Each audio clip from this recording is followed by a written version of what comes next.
আমি লিখিম এতিয়া অসমীয়া প্ৰথম আখৰ অ-ফলাৰ স্বৰ অ। স্বৰ অ লিখিবলৈ প্ৰথমতে আমি এডাল মাত্ৰা দিলোঁ। মাজৰ পৰা এনেকৈ অটো পাক মাৰি লিখিলোঁ। ওপৰত লগাই দিব নালাগে। আকৌ এনেকৈ কৰি ওপৰত গৈ মাত্ৰাডাল লগাই দিলোঁ। এয়া হ'ল স্বৰ অ। স্বৰ অ ইংৰাজী অ লেটাৰ ৰিপ্ৰেজেণ্ট কৰে। পিছৰ আখৰটো লিখিম অসমীয়া স্বৰ আ। স্বৰ আ লিখিবলৈ আকৌ এডাল মাত্ৰা দিলোঁ। এই লাইনডালক মাত্ৰা বুলি কয়।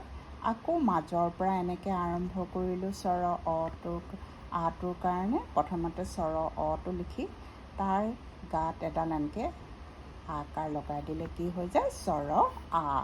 স্বৰ আ ইংৰাজী অ আখৰটোৰ লগত আৰু এটা অ দি পিনি আমি লিখিব পাৰোঁ এনেকৈ স্বৰ আ। স্বৰ আ আখৰটোৰ পাছত অসমীয়া পিছৰ আখৰটো হ'ল হস্ৰ ই। হস্ৰ ই লিখিবৰ কাৰণে এনেকৈ আমি মাত্ৰা এডাল দিলোঁ। মাজৰ পৰা ইংৰাজী 2 সংখ্যাটোৰ নিচিনা এনেকৈ লিখিলোঁ। তাৰপাছত ওপৰত এনেকৈ চিনডাল দিলোঁ। হস্ৰ ই হৈ গ'ল। হস্ৰ ই ইংৰাজী আই আখৰটো ৰিপ্ৰেজেণ্ট কৰে। এতিয়া আমি লিখিম পিছৰ আখৰ হস্ৰ ইৰ পাছত কি হয় দীৰ্ঘ ই। দীৰ্ঘ ই লিখিবলৈ আকৌ এডাল মাত্ৰা দিলোঁ, লাইন দিলোঁ।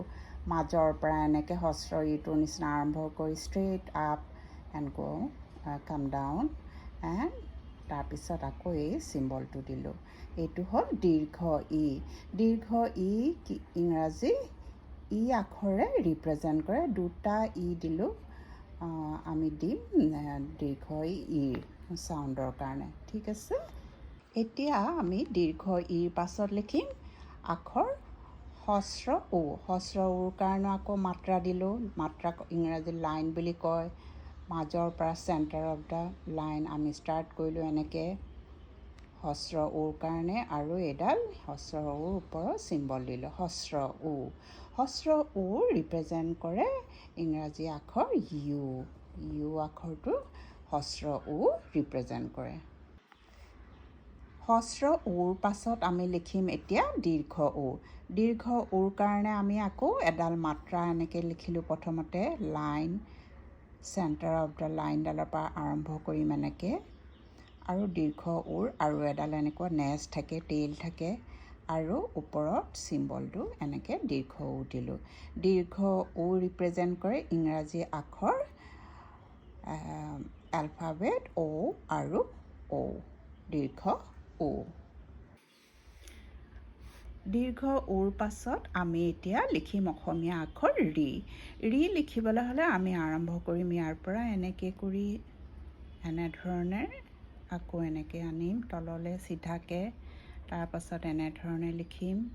আকৌ এডাল লাইন এনেকৈ চিধাকৈ যাব। এয়া হ'ল ৰি। ৰি আখৰটো ইংৰাজী এলফাবেট আৰ ই ৰিপ্ৰেজেণ্ট কৰে বা আৰ আইও ৰিপ্ৰেজেণ্ট কৰে। এয়া হ'ল ৰি। ৰিৰ পাছত আমি এতিয়া লিখিবলৈ শিকিম অসমীয়া আখৰ এ। এ এনেকৈ কৰি আমি এনেধৰণে আৰম্ভ কৰিম আৰু এনেধৰণে লিখা হয়। এয়া হ'ল এ। এ ইংৰাজী লেটাৰ ই দি পিনি ৰিপ্ৰেজেণ্ট কৰে এ। অসমীয়া এ আখৰৰ পাছত আমি এতিয়া লিখিম ঐ আখৰটো। এৰ ধৰণেৰে লিখা হয়। এনেধৰণে এটো লিখি ইয়াৰ গাত এনেকৈ এডাল চিন লগাই দিলে ঐ হৈ যায়। ঐ ইংৰাজী এলফাবেট ৰিপ্ৰেজেণ্ট কৰে অ আই ঐ অৰ এ আই ঐ। ঐ আখৰৰ পাছত আমি লিখিম অসমীয়া ঔ আখৰটো। ঔ আখৰটো লিখিবলৈ হ'লে ইংৰাজী 3 নাম্বাৰটোৰ নিচিনা এনেকৈ কৰি লিখে আৰু এইটো হ'ল ঔ আৰু ইংৰাজী লেটাৰ ঔ ৰিপ্ৰেজেণ্ট কৰে ইয়াৰ। এতিয়া আমি অ-ফলাৰ আটাইতকৈ শেষৰ আখৰটো লিখিম। সেয়া হ'ল ঔ।